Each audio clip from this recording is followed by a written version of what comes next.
Duduk. Shalom Bapak Ibu dan Saudara. Shalom. Saya percaya kita semua di sini sehat, amin. Ya.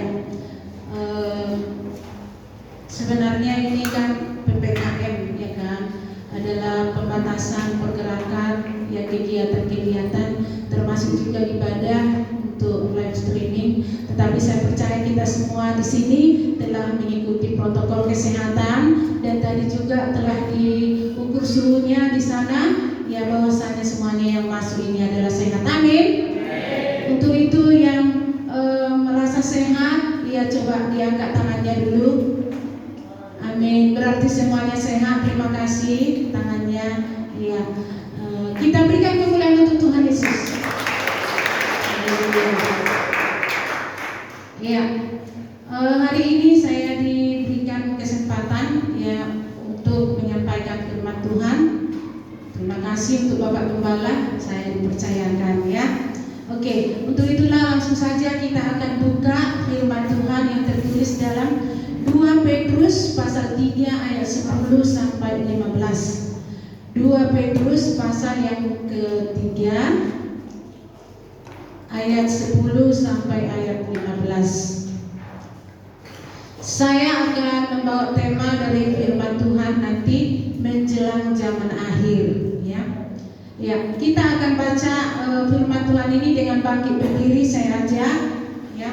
Saya ajak semua bangkit berdiri.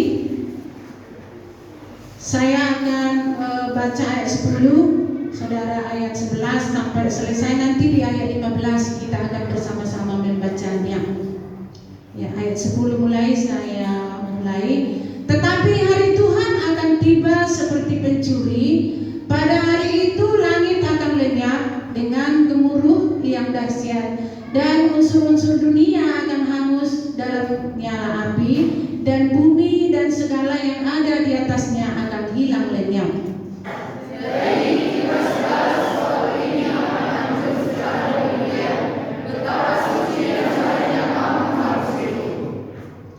Yaitu kamu yang menantikan dan mempercepat kedatangan hari Allah.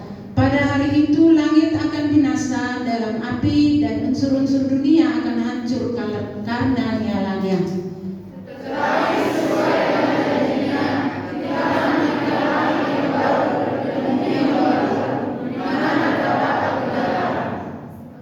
Sebab itu saudara-saudaraku yang kekasih, sambil menantikan semuanya ini, kamu harus berusaha supaya kamu kedapatan tak bercacat dan tak bernoda di hadapannya dalam perdamaian dengan Dia. Sebagai kesempatan bagimu untuk beroleh selamat, seperti juga Paulus, saudara kita yang kekasih, telah menulis kepadamu menurut hikmat yang dikaruniakannya kepadanya. Amin. Terima kasih. Saya persilakan dulu. Ya. Saya tadi katakan bahwa saya akan membawa judul firman Tuhan menjelang akhir zaman, ya, atau menjelang zaman akhir, sama saja. Kita tahu sekarang ini, ya, sudah akhir zaman, ya, di mana kita melihat dan sudah menjalani dan menyaksikan tanda-tanda yang telah terjadi di akhir zaman, ya. Karena firman Tuhan mengatakan baik itu di Matius, Lukas, Tesalonika dan Wahyu, apabila terjadi gempa bumi, apabila terjadi kecelakaan ataupun banjir, ya, bahkan hal-hal yang lain yang tidak pernah dilihat oleh mata, ya, itu menandakan bahwa ini adalah akhir zaman, ya. Dan kita juga sudah melihat di mana kejadian-kejadian silih berganti, ya. Pertama kita melihat bagaimana wabah-wabah yang terjadi pada binatang-binatang, dan beberapa tahun terakhir ini dari tahun 19 yang dinamakan COVID-19 sampai sekarang ada wabah atau virus, yaitu virus corona yang terjadi. Nah, ini menunjukkan kepada kita bahwa ini memang adalah zaman akhir, ya. Nah, firman Tuhan juga sudah mengatakan itu ya, bahwa zaman ini ada 3 zaman, yaitu zaman Bapa, zaman Anak, dan zaman Roh atau zaman gereja. Sekarang adalah zaman Roh atau zaman gereja, di mana gereja Tuhan dipenuhi dengan Roh Kudus, dengan gerakan-gerakan Roh Kudus, suara Roh Kudus yang datang kepada gereja. Gereja akan melakukannya sesuai dengan apa yang dikatakan oleh Roh Kudus itu kepada gereja. Nah, di dalam ayat yang ke-10 tadi dikatakan di situ akan tiba ya waktunya seperti pencuri. Mana ayat 10 ini ya? Tetapi hari Tuhan akan tiba seperti pencuri. Kita tahu pencuri itu tidak akan diberitahukannya, dia akan datang nanti malam mencuri ke rumah kita, ya. Tapi dia akan seperti tiba-tiba akan masuk, dan pada waktu kita tidur nyenyak, disitulah dia masuk dan akan mencuri apa yang dia mau, ya. Kalau ada yang menghalangi dia, dia tidak akan takut untuk membunuh, ya, atau membunuh orang yang melihat dia, pasti dibunuhnya, asal tujuan hatinya untuk mencuri sesuatu yang ada di rumah itu bisa sukses, ya. Itulah pencuri. Tetapi yang saya maksudkan di sini, ya Bapak Ibu dan Saudara yang dikasihi dalam Tuhan, ya, artinya bahwasanya kedatangan Tuhan tidak dapat diduga kapan dia akan datang. Sebenarnya mulai dari anak-anak kecil saya, dari sekolah minggu, remaja, pemuda, ya, dewasa, sampai pun sekarang sudah setengah abad lebih saya, ya, masih itu yang dikatakan. Sehingga sering ada yang mengatakan, itu aja beritanya, katanya Tuhan akan datang. Mana datang? Tetapi bagi orang yang berhikmat akan dipikirkannya, ya, apa yang kejadian-kejadian yang terjadi di dunia ini, juga kemajuan-kemajuan teknologi yang semakin meningkat, ya, itu menandakan bahwa memang dunia ini sudah tua dan akan berakhir. Nah, yang dikatakan di dalam dunia berakhir berarti ini berbicara tentang eskatologi, ya kan, akhir zaman. Jadi ya, orang tidak begitu suka kalau dikatakan akhir zaman, iya kan? Tidak begitu suka kita kalau ada ya yang akan mengakhiri hidupnya, maunya ya teruslah hidup, padahal tidak bisa, sudah ada waktunya, ya. Firman Tuhan mengatakan ada beberapa istilah di kitab Yunani. Parousia itu artinya ya berada, akan hadir, memang akan hadir dia suatu waktu. Ini ya bahasa-bahasa eskatologi. Bagi yang teologi saya tahu ada di sini, ya, kalau salah saya maafkan. Epifani, ya, epifani itu artinya penyataan, dan apokalipsi artinya membuka selubung. Memang semuanya akan terbuka, dan ini pasti terjadi, ya, pasti terjadi. Tapi kita tidak tahu, karena firman Tuhan tadi mengatakan, baik itu di kitab Matius, Lukas, 1 Tesalonika, Wahyu, dikatakannya bahwasanya kedatangan Tuhan itu seperti pencuri, ya. Ya, zaman akhir ini juga agama tetangga kita ya mengistilahkan ini adalah kiamat, ya kan? Udah kiamat, berarti dunia ini akan selesai. Dan dalam pembacaan firman Tuhan yang sudah kita baca tadi, ada hal yang dahsyat, gempa bumi dan dunia akan habis, ya. Api akan turun untuk memakan habis apa yang ada di dunia ini.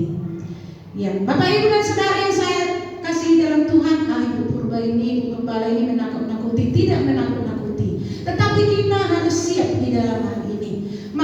Untuk ini Bapak Ibu dan Saudara yang saya kasih dalam Tuhan, karena memang itu harus terjadi, kita harus mempersiapkan diri untuk itu, ya. Bagaimana caranya kita mempersiapkan diri untuk itu, Bapak Ibu dan Saudara? Hari itu akan terjadi dan tidak akan lama lagi. Akan terjadi kedahsyatan dan segala sesuatu akan hancur, ya. Gempa bumi yang amat dahsyat menghancurkan dunia. Tetapi ingat apa yang dijanjikan oleh Tuhan di dalam firman-Nya, bagi orang yang setia dan percaya kepada Yesus sebagai juru selamat, ya, kita akan berlindung kepada Dia. Karena firman Tuhan mengatakan, ya, pada waktu itu orang yang belum mati, ya, akan diubah sementara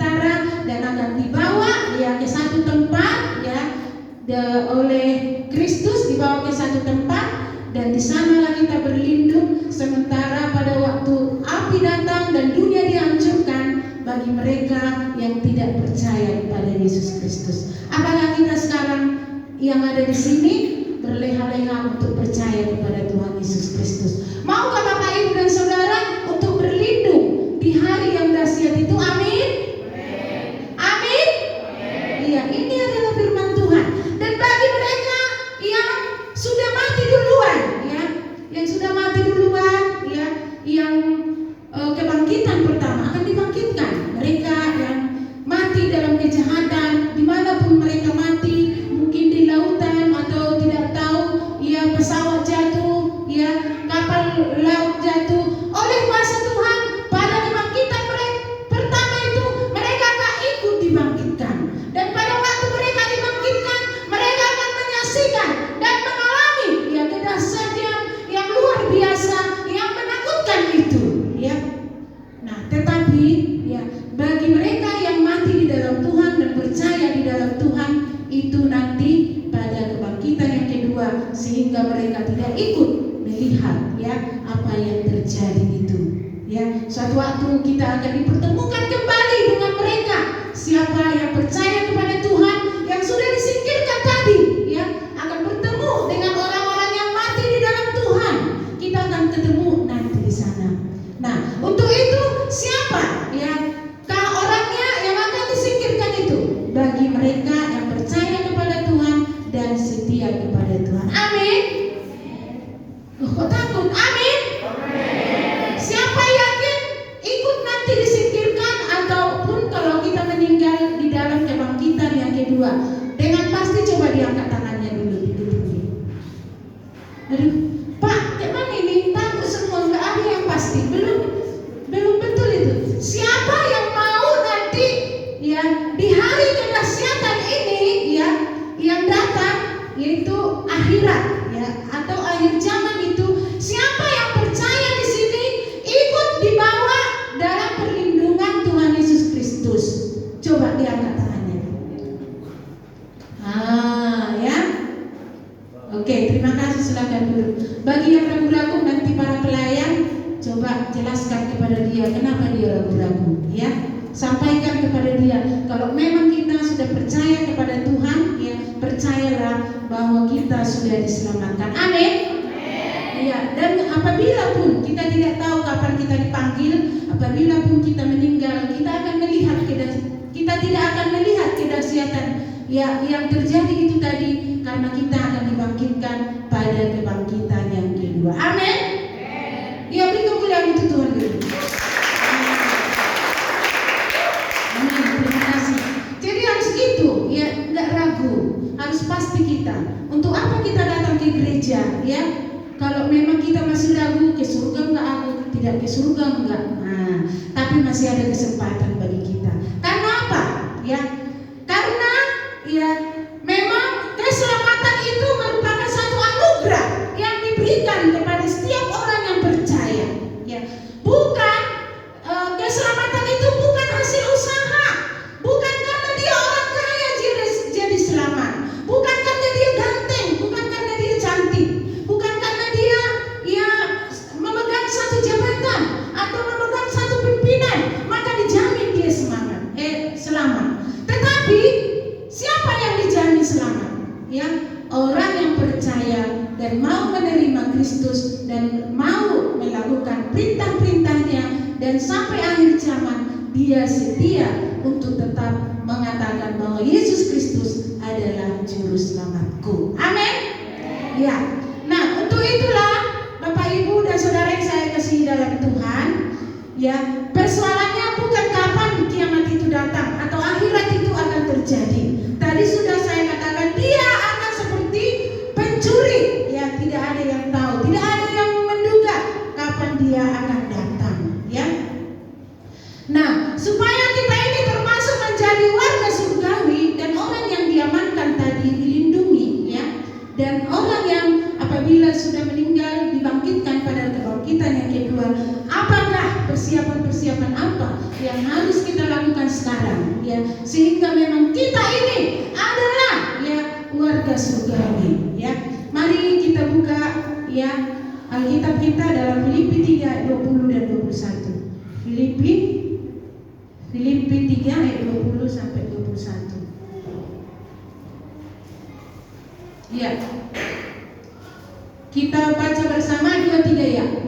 Karena keluarga kita adalah di dalam surga, dan dari situ juga kita menantikan Tuhan Yesus Kristus sebagai juru selamat. Ayat 21, yang akan mengubah tubuh kita yang hina ini sehingga serupa dengan tubuhnya yang mulia, menurut kuasanya yang dapat menaklukkan segala sesuatu kepada dirinya.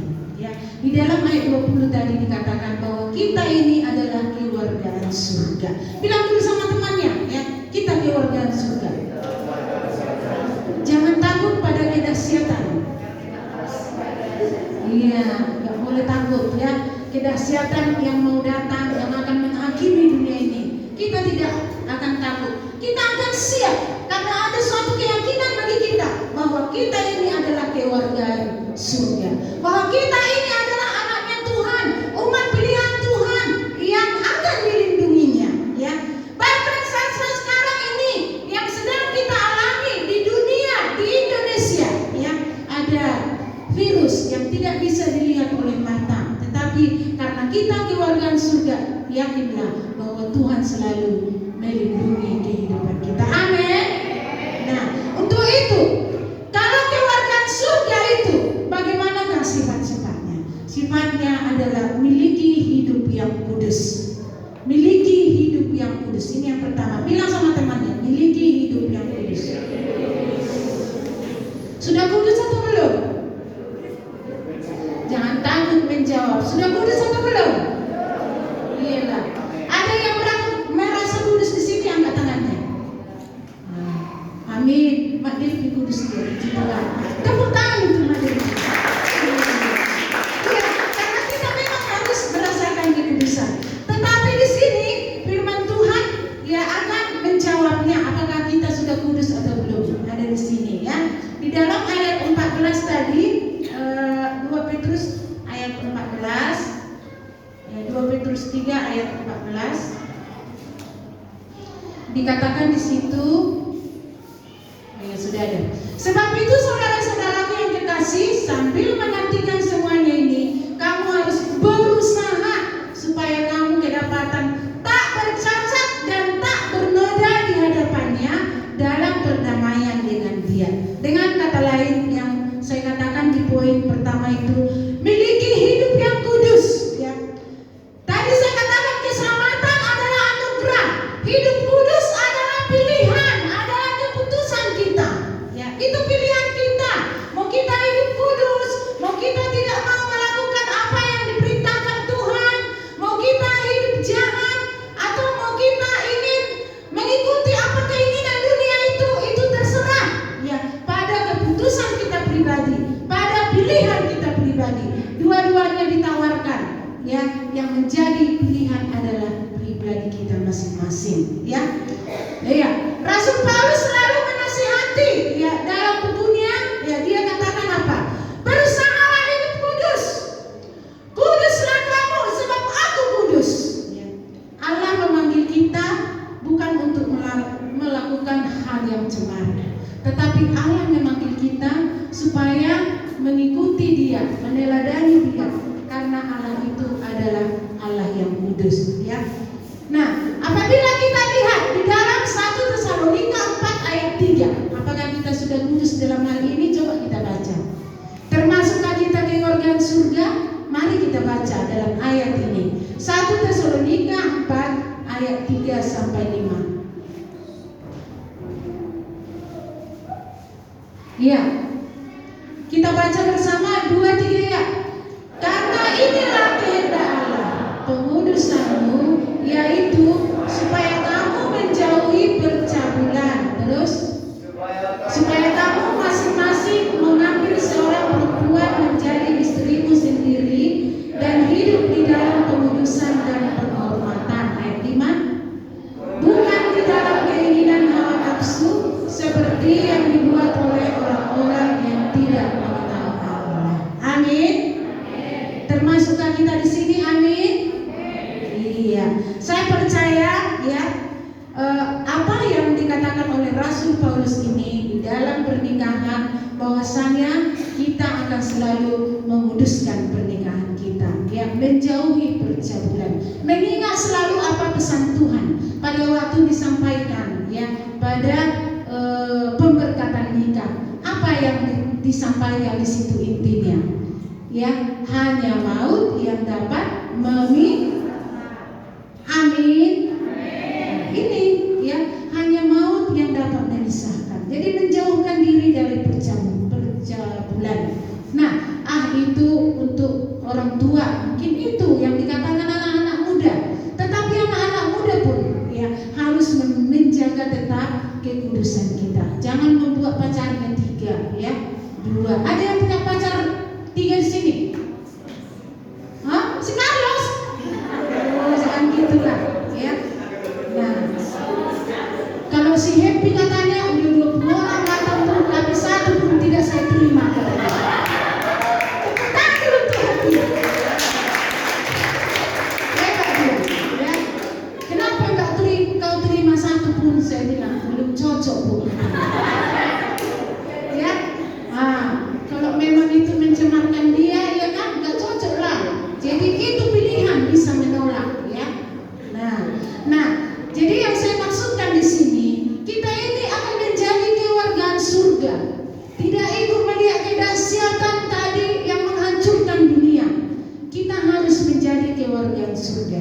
Untuk menjadi kewargaan surga harus menjaga kekudusan. Amin. Menjauhkan diri, ya, dari hal-hal yang jahat. Ini dikatakan oleh Rasul Paulus ke Tesalonika, ya. Bukan di dalam keinginan hawa nafsu seperti yang dibuat oleh orang-orang yang tidak mengenal Allah. Kalau dia dikuasai oleh hawa nafsunya, berarti dia tidak mengenal Allah. Padahal tadi siapakah yang menjadi kewargaan surga itu? Adalah orang yang mengenal Allah dan orang yang mau menerima Yesus sebagai Tuhan dan Juru Selamat dalam kehidupannya. Siapa yang mengenal Allah itu? Mereka yang sudah melakukan kehendak Tuhan, ya. Kalau dia tidak kudus dan mau mencemarkan, ya, nama baik dirinya ataupun hawa nafsunya selalu lebih tinggi dibanding dengan keinginan Tuhan, maka dia tidak termasuk orang yang kudus, ya. Itu dalam pernikahan, ya. Di dalam hubungan sesama kita, ya, dalam hubungan sesama kita bagaimana yang harus kita lakukan sebagai warga Allah, ya. Ayat yang ke-6 di dalam Petrus tadi, coba buka. Ayat 6. 2 Petrus 3 ayat 6. Ya. Dan bahwa oleh air itu bumi yang dahulu telah binasa dimusnahkan oleh air bah. Nah, itu maksudnya, ya, kalau dibaca seterusnya hal-hal yang akan terjadi dalam kedahsyatan itu, ya. Ya. Nah, Bapak Ibu dan Saudara, kita juga, ya, setelah kita menjaga diri kita sendiri di dalam kekudusan, kita juga harus menjaga diri kita kepada orang lain. Kita harus menjaga kesopanan kepada orang lain. Tidak menjadikan orang itu sewenang-wenang dalam kehidupan kita, ya. Nah, Bapak Ibu dan Saudara yang sekasih dalam Tuhan, hendaknya kita, ya, menjaga kekudusan baik dalam diri kita terhadap orang lain. Kita harus menjaga juga, ya, kesopanan terhadap orang lain. Tidak memperdayakan orang lain hanya untuk kepentingan kita sendiri. Tetapi di dalam kita melakukan hal ini, ya, kalau kita menjadi teladan kepada orang lain, maka kita akan menjadi berkat, ya. Nah, di dalam kehidupan kita, dalam keseharian kita juga harus kita tahu hal-hal apa yang harus kita pikirkan, maka kita ini menjadi kewargaan surga. Coba kita buka dalam Filipi 4 ayat 8. Hal-hal apa sebenarnya yang harus kita pikirkan sebagai warga surga, ya? Ya, ini ada beberapa hal yang harus kita pikirkan. Mari kita baca bersama-sama 2-3 ya. Jadi akhirnya saudara-saudara, semua yang benar, semua yang mulia, semua yang adil, semua yang suci, semua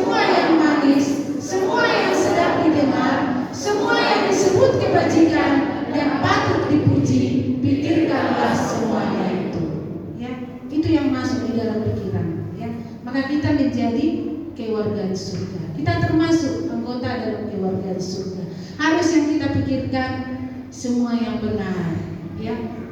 Salah Dr. Siai, itu nggak perlu kita pikirkan, ya.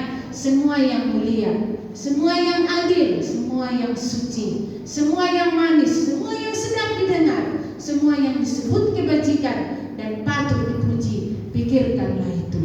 Dengan kata lain, hal-hal yang positif, ya. Hal-hal yang positif itulah yang kita masukkan dalam pikiran kita. Hal-hal yang negatif itu kita katakan no way, ya. Tapi hal-hal yang positif, yes. Saya mau tes kita dulu. Apakah yang kita masukkan di dalam pikiran kita? Hal-hal yang negatif? No. Yang harus kita masukkan di dalam pikiran kita adalah yang positif. Yang positif? Yes. Yang jahat? No. Tepuk tangan untuk Tuhan. Tapi kok sebelah sini aja ya tadi? Sebelah sini kenapa nggak jawab? Saya tes lagi.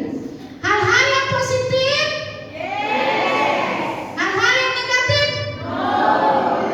No way. Ya, semua udah bisa kita berangkat ke Amerika Serikat. Udah tahu bahasa Inggris yes dan no. Itu aja.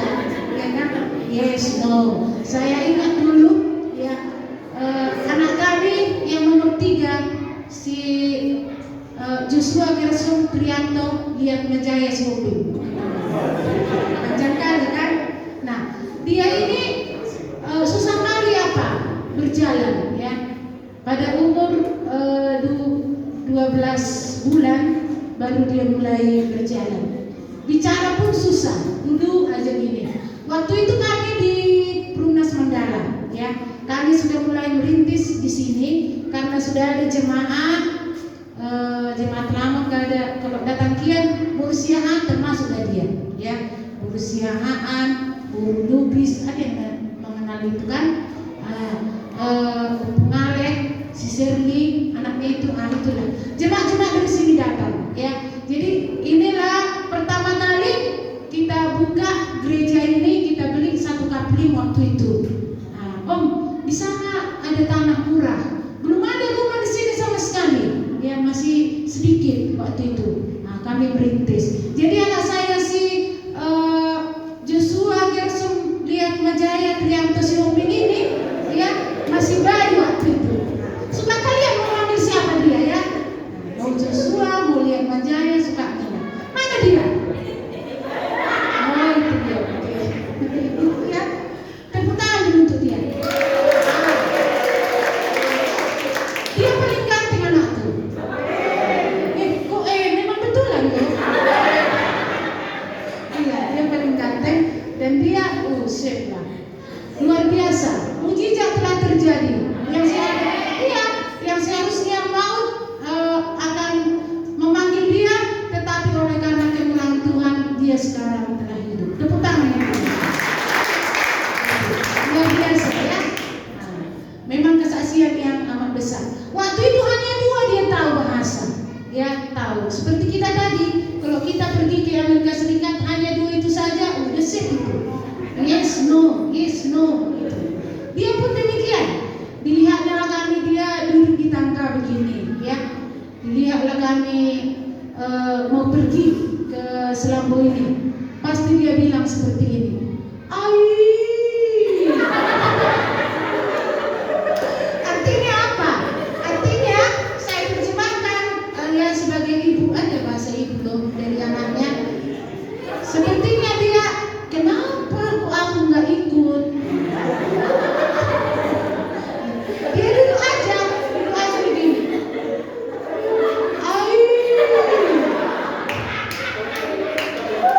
Ya, nah, kalau kita udah datang kita bawa oleh-oleh sama dia, ya, saya kasih, langsung sedih dia. Mereka ada bahasanya lagi. Iya. Jadi 2 aja bahasanya. Bahasanya 2. Kalau ai berarti udah protes dia, nggak sama dengan yang dipikirannya. Tapi kalau dia bilang iya. Itu aja bahasanya, ya. Nah, saya terjemahkan dalam hati saya. Memang luar biasa saya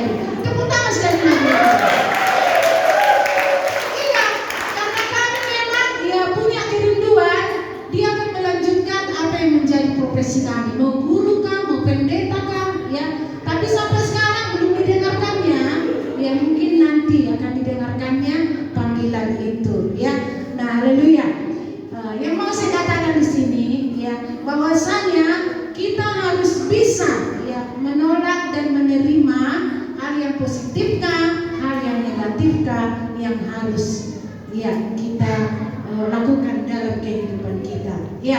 Itu tadi yang pertama, sebagai kita kewargaan surga berarti harus memiliki apa tadi?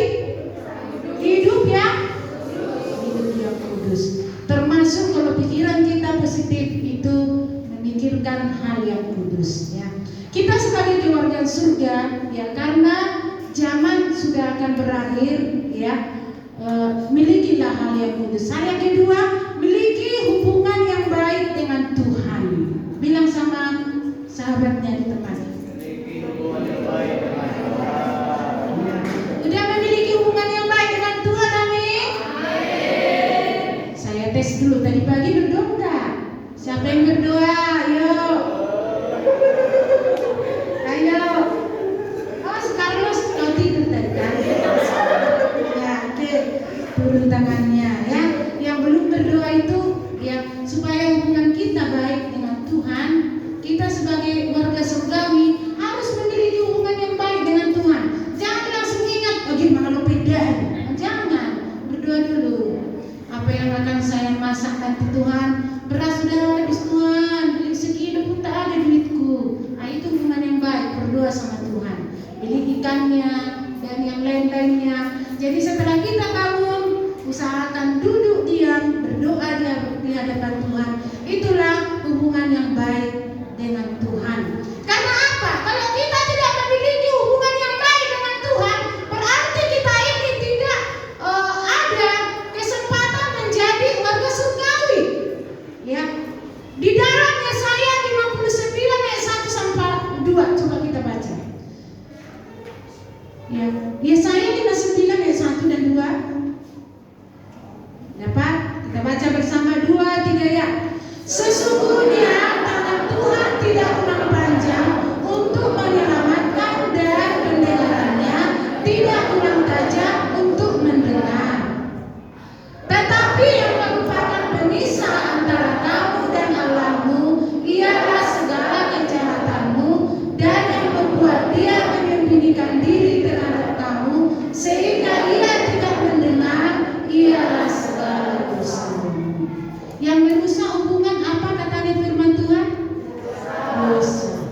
Dosa dan kejahatan. Itulah yang merusak hubungan.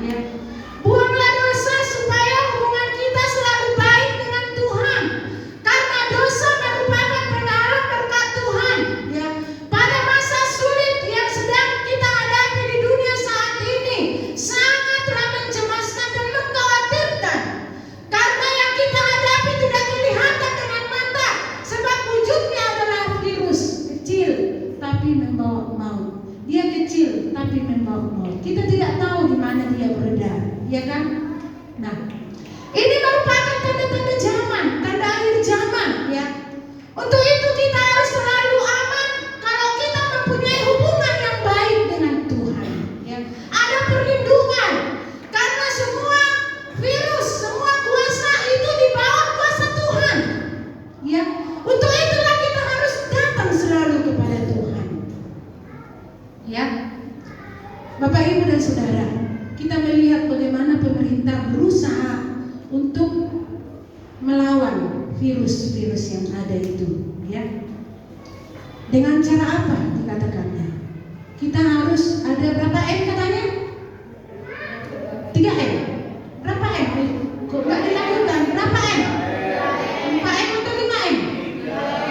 Nah, coba sebutkan dulu, kita coba. 1, memakai masker, mencuci tangan, menjaga jarak. Apa lagi?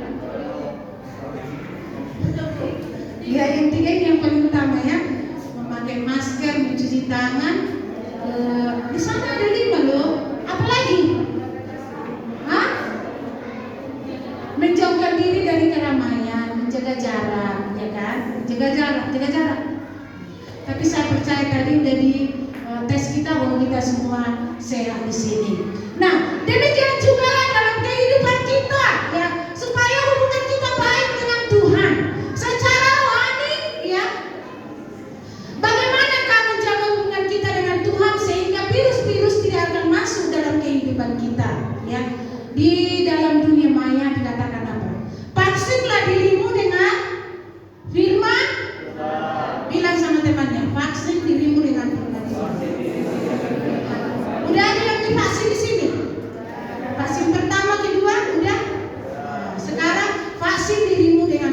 Tuhan. Apa dikatakan